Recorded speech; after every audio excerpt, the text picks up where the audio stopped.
Good afternoon, everyone, and thank you for coming back. We'll start this session on managing water security. A very important topic for the region, for the Arab region, which is one of the most water scarce regions in the world, with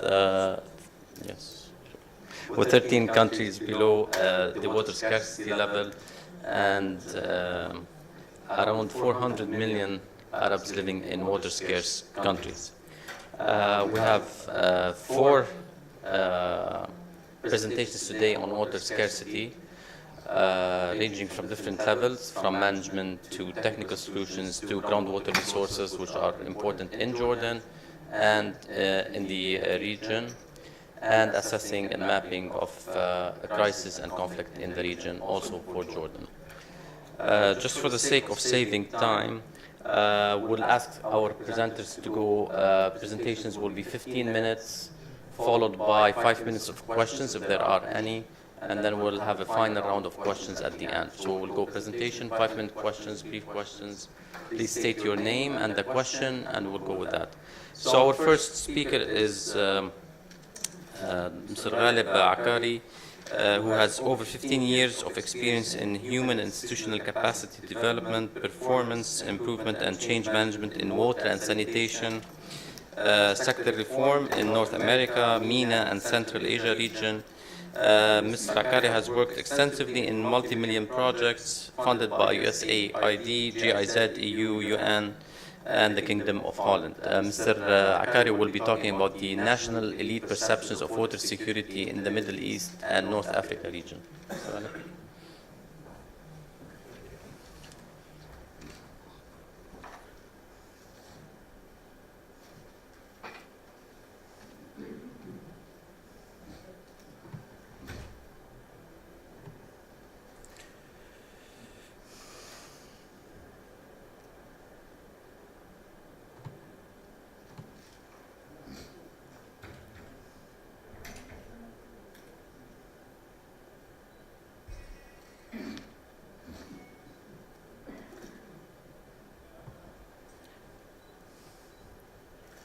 Okay.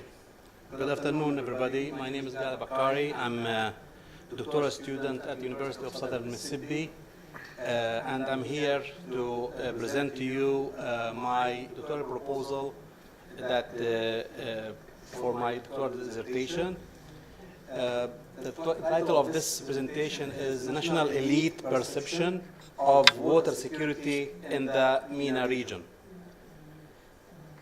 The presentation highlights, first, why are we here today, purpose of the study, terminology. There are specific terms that is used in this study, and it's important that everybody knows about it because there are many definitions, different terms with different meanings that might be difficult for the reader or for some people who are interested in the research to focus on this study. Important of the study, problem statement, research methodology, research questions, hypotheses, and null hypotheses, dependent and dependent variables, and the area of the study, and data collection tools, online questionnaire and interview, data analysis, and next steps. So these are the major topics. I'm going to go through this in a very concise manner. I have here copies of this presentation in case somebody is interested. Also, I have my contacts at the end of the slide for further communication. Why are we here today? I'm a doctoral student, as I mentioned, at the University of Southern Mississippi, USA, at the International Development Department. My area of focus, or my major, is in security studies. I am presenting my doctoral proposal design draft. I hope that I can collect some input, some feedback, whether it's like now, today, or you can communicate, you can send me email. I really appreciate that. Collect feedback regarding data collection tools.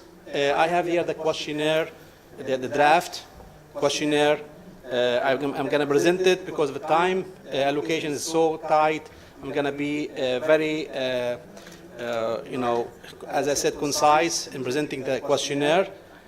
Also, I am looking at coordination with the ACWA to to sponsor this study in order to disseminate it to its members to collect the data required.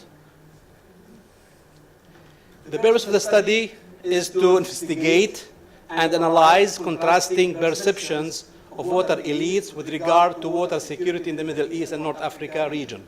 I picked 5 countries: Iraq, Jordan, the occupied Palestinian territory, or OPT, or Palestine, whatever you want to call it, but the international, according to the World Bank, the name is occupied Palestinian territories, Egypt and Tunisia. There are 2 important terminologies that I use in this study. One is what's meant by water security, and the second is what elite, or national elite. These are 2 important definitions. For the first one, for the water security, I define, according to Gray and Sadoff, I use that's what fits in my study. It's the reliable availability of an acceptable quantity and quality of water for production, livelihood, and health, coupled with an acceptable level of risk, society of unpredictable water-related impacts. That is the definition.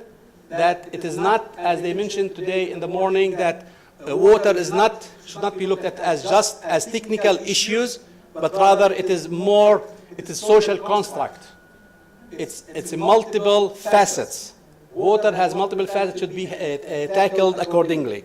The second definition, according to the UN Water 2013, it defined the water security as the capacity of a population to safeguard sustainable access to adequate quantities of acceptable quality water for sustainable livelihood, human well-being, socio-economic development, for ensuring protection against waterborne pollution and water-related disasters, and for preventing ecosystem in a climate, preserving ecosystem in a climate of peace and political stability. So these 2 definitions, there are some common ground between the 2, and I extracted from those 2 definitions, as you'll see shortly, the 3 areas where are the World Bank in its report about the water security for 2018.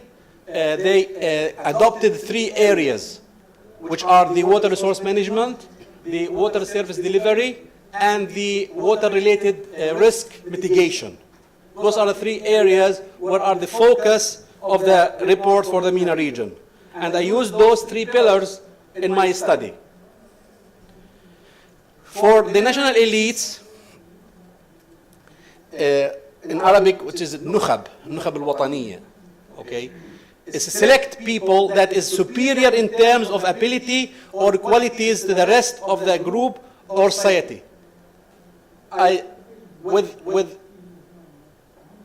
Through my literature review, I have not seen any reference to anything called water elites. I haven't seen that at all. They talk about political elite, they talk about sport elite, athletic elite, military elite, different elites, but they have not used till now water elite. So I think probably I need to investigate more, and if somebody might come with another reference, but I would say that I'm the first one who introduced this term, which is the water elite. I haven't read it for the since I'm in the program since 2012. I haven't read anything in relation to water elites. The second definition, the first one for Oxford Dictionary, the second definition, which is more technical, which are the fathers of the elite theory, Mills and Pareto. They define the elites are the essential constituents to every community, government, occupation, and religion, as well as to other institutional spheres. So from the literature review, I haven't seen define what is water elite. So I would say that from these 2 definitions, that the superior in terms of ability or qualities to the rest of the group in the water sector. And I came up with definitions in my introductory part of my, because I wrote some chapters like as part of the proposal. I introduced that certain attributes to what is the water elite. I would say that they should have experience, minimum 5 years. They should have published some publication. They should have participated in decision making in relating to water sector. So I got like a list of qualities, attributes that could be defining this elite, those water elites that are can be subject to discussion among the academia and among the people who are in this field. Again, this is a part of the elite theory.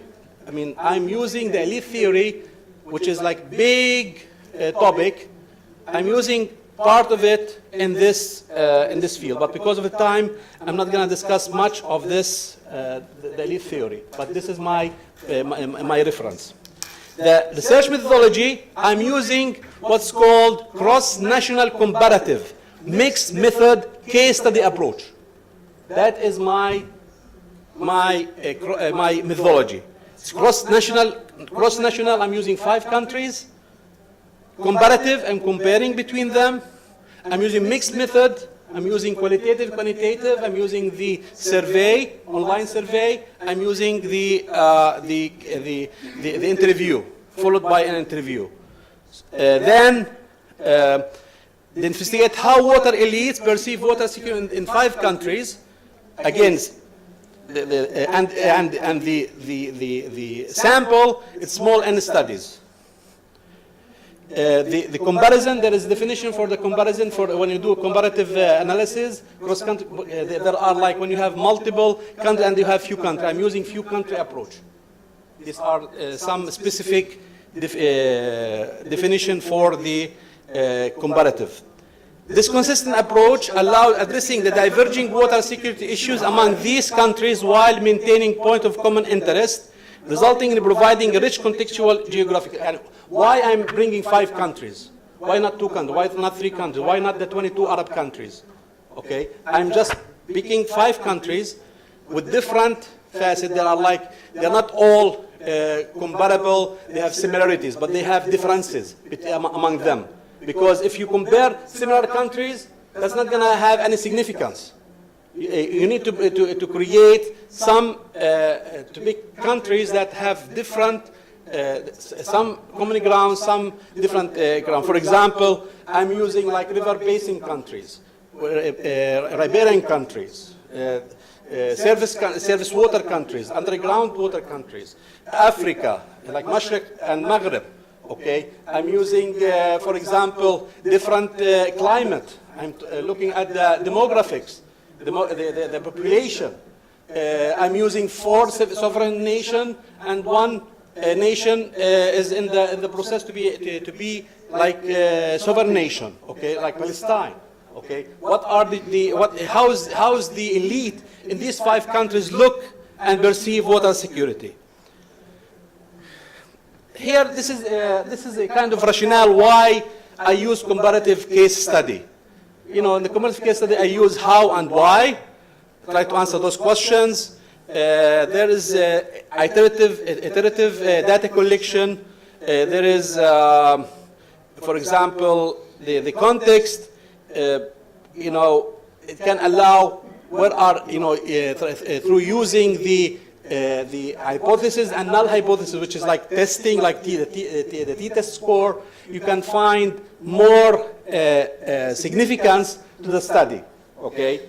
The research question, there are 2 research questions that I am using here. The first question, are there significant differences between water elite perception of the most important factor affecting water security in their country? Is there significant differences? Like I'm looking at the elites within the country and within the region. I try to bring these 2 perspectives, like 2 lenses. One lens on the country, and one how the national elite look at the water security in the MENA region. So we have these two lenses. The hypothesis here, there are significant differences between water elites' perception of the most important factor affecting water security in their country, measured by, here I have three areas based on the World Bank report for water security. One, which is water resource management. Second, which is the water service delivery. And the third is the water-related risk mitigation. These three are the ones that are focusing in this, to try to investigate those three areas, how those elite perceive those areas. The null hypothesis, which is like the devil advocate. The null hypothesis is the devil advocate, it's like reject or fail to reject. This is important, it's like testing the hypothesis. If you don't do it this way, then you will have the face value, it can be like subjective and you can generalize it. So the null hypothesis, it is exactly, it's the opposite. That there are no significant differences between water elite perception and continue to the end of the first one. There is no, just the difference between hypothesis one and the null hypothesis is just you negate it. You negate the hypothesis. And when you prove, you know, like you reject, either you reject or you fail to reject. That is the important here. The second research question, this is regarding the MENA region. How those elites look at the water, how they perceive the MENA region. Do they have perspective, do they have like regional lens, or they are just focusing on on their country or the borders of their nation? The hypothesis here, the same thing. There are significant similarities between water elite perception of water, like the water elite that in Iraq, in Palestine, in Egypt, in Tunisia, in Jordan, they perceive water security. Are their perception are similar or is different? Okay, and I'm looking at those three areas: the water service delivery, the water resource management, and the water-related risk mitigation. The same thing. We have the null hypothesis, which is like there are that you negated. The variables, the dependent variables, and the independent variables. The dependent variables, there are four instead of four. I'm trying to see how they perceive their knowledge. The elites, how they perceive their knowledge. How they look at the water resource management, water service delivery, water-related risk. The independent variables, they are the age, gender, nationality, educational attainment, years of experience in water sector, language proficiency, publications, professional affiliation. Those are the elements that I'm trying to make utilizing the independent and dependent variables. The countries, as you see here, that we have like Iraq, Jordan, Palestine, Egypt, Tunisia, based on the Water Resource Institute, the aqueduct on the risk, on the water risk. As you see here, Iraq, Jordan, Egypt, they have like they have high risk. Like when the ranking, they rank them like 3 to 4. The scale is from 1 to 5. 5 is the highest, 1 is the lowest. Tunisia has the medium to high risk, which is 2 to 3. I'm using online questionnaire, I'm using semi-structural interview. Online questionnaire, I have 5 sections in the questionnaire. I have the total, after I did review, I sent the questionnaire for experts in Iraq, Egypt, Jordan, and Palestine. I wasn't able to get people in Tunisia, but I talked to SUNED this morning, and they are happy to participate in the review. So the first backgrounds, like 10 questions, general water security knowledge, 7 questions, water resource management, 6 questions, water service delivery, 5 questions, and water-related risk mitigation, 6 questions. This is going to be online. It's going to be online. I'm trying to coordinate with Aqua, if they can sponsor it, and they can send to their members. In that case, I will be using the systematic sampling. Systematic sampling. The time that took them about 20 minutes, between 15 to 20 minutes to finish the survey. It's going to be online. I'm thinking about using like low-cost way, like using SurveyMonkey, because it has multiple platforms that can help also with the analysis. The review, at the end of each survey, there is a last section asking if you are interested to participate in a follow-up interview. So those who are going to be participating, so they have to put their contacts. And then it's going to be like either by phone or by in person if I'm in Jordan, or because I work in Tunisia, I work in Iraq, I worked for 15 years in these countries, in Palestine, in Iraq, in Jordan, in Egypt, and in Tunisia. Structured interview. I have here like samples of this survey. These are the questions of the structured interview. I'm going to use content analysis for this. These are some questions that are like the person who we interviewed try to answer this like semi-structured, semi-structured, try to give their answers like specific, and try to do the content analysis approach. These are 10 questions.